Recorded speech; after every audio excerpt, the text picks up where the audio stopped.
bit different this week. Obviously, I'm sat in an egg chair in my garden. This is called an egg chair apparently, which is remarkably comfortable. Actually, you could actually fall asleep in this quite easily. I'll try not to. It wouldn't make a great video, to be honest. It's a bit of an August roundup really, with a little bit of a difference. So obviously throughout my video, well, not obviously, if you've watched my other videos you'll know what I'm talking about, but if you haven't then you probably won't have a clue what I'm going on about. But all my videos that I've done in the past, and the challenges I've done, the practice I've been doing this season, is about getting ready for Q School, which is in October.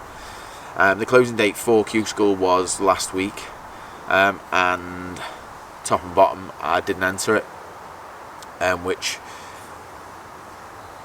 I was gutted about. At the start of the season I set myself a target. I wanted to be at 70 stroke average or better to warrant going to Q School, and to be honest with you, I'm nowhere near it. And the reason why I want to be 70 is because there's 3 stages. First stage 4 rounds, second stage 4 rounds, final stage 6 rounds, and to get through all them you can't just have a lucky week, which I've done in the past. I've just entered and hoped I've had the lucky week, and you can't do that, especially not over those 3 sections. You've got to be on your game, and you've got to go in with confidence built on solid foundations that you can maintain that stroke average throughout. And that's kind of why I wanted that stroke average, and I haven't had it, so I took the decision not to enter. I've been working hard on my game this year. I've been working massively on you know, struggling at the start of the season with my driving, and that's something that I've spent a lot of time working with Scotty Howarth on, is getting my driving in good shape. So what I think has taken that big wide out of play for me, which was not enjoyable by the way, that, and it's kind of like, it's not that you hit it that often, it's just knowing that you can is the issue, and you don't know when it's going to turn up. So for me that came from a lack of rotation on the way back, arms would travel loads, and from there try and gain speed by the arms snatching. The club would get really narrow, like arms close to me, shaft close to me, and from there I'd have to back up trying to create room.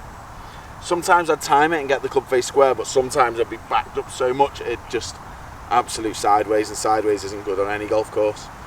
So my technical work has been more rotation in the hips. Feel like the hips rotate more than the arms travel, if you know what I mean.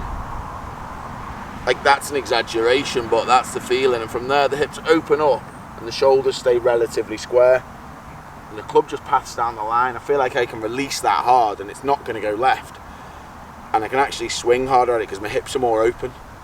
So you should actually see the club laying down on this one a bit more and actually releasing a bit more, and that's improved massively. My game has become much better and I'm miles more confident. But in terms of Q School, just not sharp enough throughout the whole game, so short game, everything like that. But you know, from when I went to college for 4 years, I went to college in the States at a golf scholarship, and from really like 3rd year onwards, my last 2 years there, so from 21 up until about last year, so that's, you're talking 12, 13 years of proper short game issues. So you know, I was hitting 15 greens in regulation and shooting 77s because I couldn't get it up and down. I couldn't hit the green from inside 100 yards. I'd have 70 yards and I'd either be 67 yards away with my next shot or 70 yards away from the other side of the green.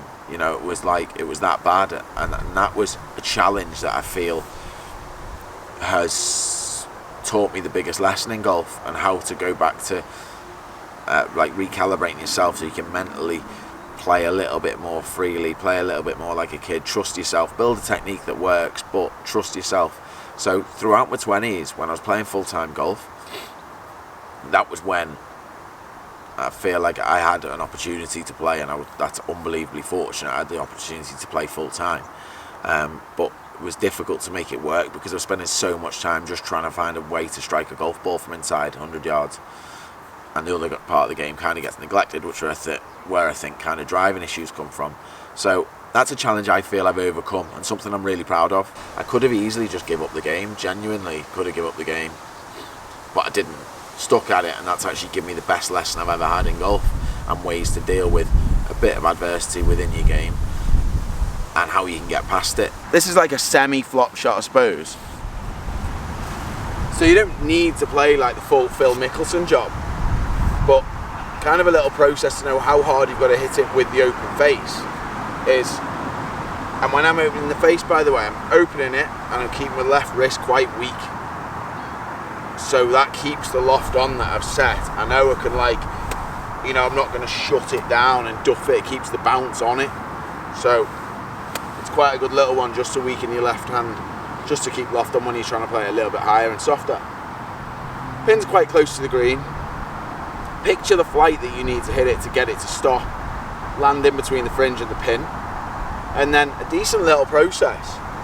Just, if I was going to play it straight faced, how hard, if that bunker wasn't there, how hard would I have to hit it to get it close to the pin? So,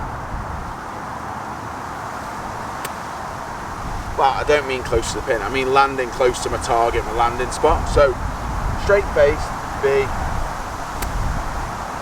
that. Open up a little bit, swing it a little bit further.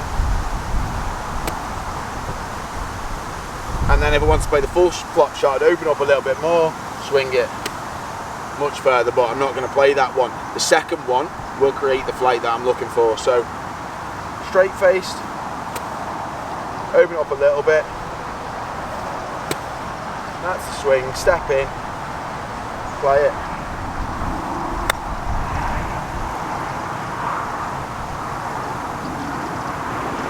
Delightful, that, actually. That was delightful, like.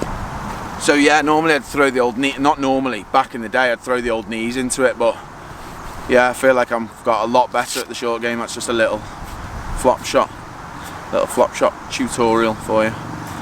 Anyway, back to Al on the egg. Preparation wise in tournaments, that's where it's not been as good as it needs to be. Stroke average in practice rounds and stuff would be 70 easy, but it's in tournaments where it matters. Now, I haven't played enough tournaments, obviously with Q School being multiple rounds each section. I certainly haven't played enough 3 and 4 round tournaments, and there's a few reasons. You know, I knew this at the start of the season, so there's no one else to blame, but you're trying to hold down a full-time job, you're trying to manage your time, you're trying to make sure you're practicing, preparing, doing everything you need to do, and I just didn't do that well enough, evidently, so I was just not sharp enough before Q School. And that's something that moving forward I need to make sure that I am better at, and I will be better at that. But you know, there's quite a few things that I need to look at for next season. If I'm going to go and play more tournaments, I need to make sure that I warrant spending the money, for one. I mean, I don't like really talking about the money. Everyone knows professional golf is expensive, but warrant spending the money and still having obviously a full-time job and managing my time that way. That's kind of the things that I need to make sure that I'm doing properly to go and perform. Now, one thing I have been one thing I've been getting better at fitness wise, that's where I think 34 years old, I can still get fitter and I can still get faster. I've been working with Chris Pilgrim, who's a good friend of mine. He played rugby union in the Premiership for Newcastle Falcons. Scrum half, obviously being a scrum half is different than playing golf, but his knowledge fitness wise and the way the nervous system works and how to create stability, rotation, everything like that is unbelievable. Like, his depth of knowledge is ridiculous. So he's taught me through quite a few different programs in the gym, which I actually really enjoy. I'll show you a few of the exercises that I've been doing in the gym. So this is single leg, single arm rows. And I'm just trying to squeeze that right shoulder blade together. I've spoke about that in the past, how that helps me get the club on plane. I'd like to see the right leg and spine a bit more straight, one line than that. But if I did that now, I'd fall over. And you'll see as I go onto my right leg now with the balance, I'm nowhere near as good.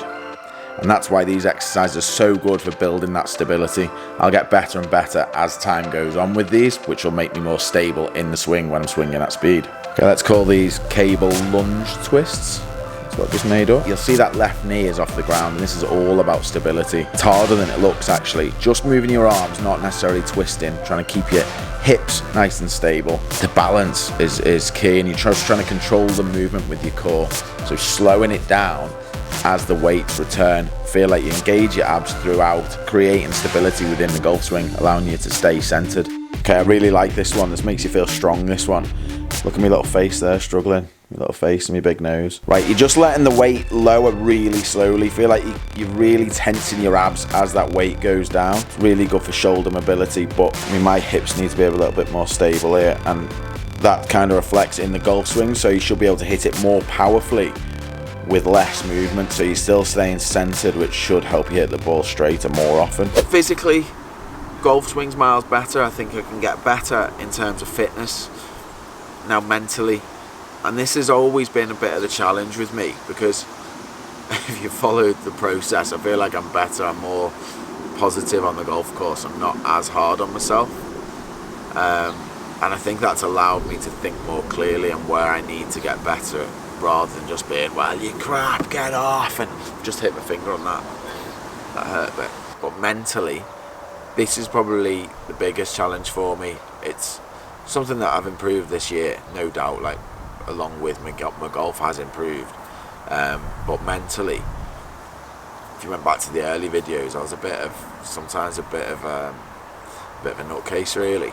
I think I've got a lot more positive with myself, but the game still gets to me at times, partly because it means so much to me, and it is just a game, and it's a game that I'm like ridiculously fortunate to be able to play, but at the end of the day, it is just a game. But if I play bad, it means like the rest of my week is going to be bad, and you can't be like that. I heard an interview the other day, and it was James Morrison. He'd played in Sweden, but he was talking about after Scottish Open, he felt like that was going to be his last round of golf, just because the game got on top of him. It was affecting his life outside. He'd had a few issues away from golf, and I mean, that's the way it can get. I mean, James Morrison, fortunately, is in a better place now, but he's won twice on tour, been on tour for 10 years, and that's a top player talking about not playing golf again. And I mean, I don't want to do that. I want to get top level golf, but I don't want to not play again. So, you know, it's about being... I'm reading a book at the minute by Thomas Bjorn. I've got it on my phone here. I say I'm reading it, I'm listening to it. The Mind Game, The Secret of Golf's Winners. See, there, that's it. It's good, but Thomas Bjorn talks in that about how you've got to segregate it from being golf not dictating the way your life is. So if you go out, if you've organised to go out for dinner, but you go out and you shoot a massive number, and I'd do this, I'd go home and go, well, I'm not going out now, I just played rubbish. But you can't be like that. Like, you've got to segregate, and that the golf doesn't dominate your life, because if it does, it completely takes over. That horrible feeling you get after you've played bad, which is like a sick feeling in your stomach, it's gross. You fear that feeling, and it becomes more regular. You know, fear obviously is a killer in golf, and that's something you've got to try and get away from, something that I need to try and get away from in the future, definitely. And another main thing, excuse me, need a drink. The other main thing is not feeling like I let people down. That's something that I struggle with a bit, because, you know, like Nikki, my girlfriend, I hate saying girlfriend, sounds like a teenager, but we've been together 11 years, so she knows, you know, what golf can do to me, and she supported me through everything. And it's people like that you want to phone up and say, Nick, I've just shot 62 and won, or I've just qualified for the Open, or whatever. And when you don't do that, you know, I used to phone my dad all the time after I played golf, and if I've not played well, I'd talk it through and say, oh, I've done this, done that, and I just sort of, you know, let off steam a little bit. And I mean, I can't do that with my dad anymore, unfortunately, and other people take the brunt, and you feel like you're letting people down. I mean, the videos, I feel like people have commented saying good luck at Q School, and really encouraging messages and stuff that's like helpful advice, which I massively appreciate. I think it's amazing that people actually care and take the time to do that. But then I say I'm not playing Q School, I feel like I'm letting people down, and that's a feeling, it's horrible. Like, just saying it makes me feel like in here, like, it's just not nice. But ultimately, it's an individual game. You've got to do what's best, and that's a wasp. You stay away. That's a wasp, that. Just stay still. It'll go. Just Stay still, it'll go. There you go. Yeah, ultimately it's back. It's on me. Oh, it's actually on me. Ultimately, it's an individual game of wasps. You know, ultimately it's up to you to make decisions, and you've got to take responsibility for decisions you make. It's difficult not playing at Q School. It's something that I was looking forward to, but on the positive side of things, I'm still really excited about the game. I still love the game. I'm still massively motivated to get better, and the fact that I have got better through doing these videos and doing the challenges and everything I've done, that means that I am actually looking forward to the future and where my golf's going to go, because I'm pretty sure I'm going to continue improving, going to get just as good as I could possibly get, and wherever that is, well, we'll see where we end up, because I think I've improved through doing the videos this year. I think I'll continue to improve, which is why Project Positive Al is in full flow. Feel really good about next year and the rest of this year. I've just got to manage myself well, really. And there's some comments people make about them shooting good scores and stuff through watching the videos, and if people can learn bits from me, from my experiences, good or bad, and they get better from it, then that's brilliant. That makes me happy. See, smile job. So yeah, that being said, I just wanted to, you know, give an honest outlook on what it's like. Still going to be playing, still going to try and get as good as I can at this game, and I still love it most of the time. So genuinely, thanks for watching. I'll see you next Tuesday. I'll be back on the course next week, by the way, not in my egg chair, alright? Back actually playing golf. No frogs. Little frog job there, look. See him. Hello. Come on, mate. Off you go there. Go on, frog job. Jump. Jump. Doesn't want to go. Look, doesn't want to go. Doesn't want to leave me, does he? Hello. Oh. Hello. Oh, God. Okay, mate. Come on.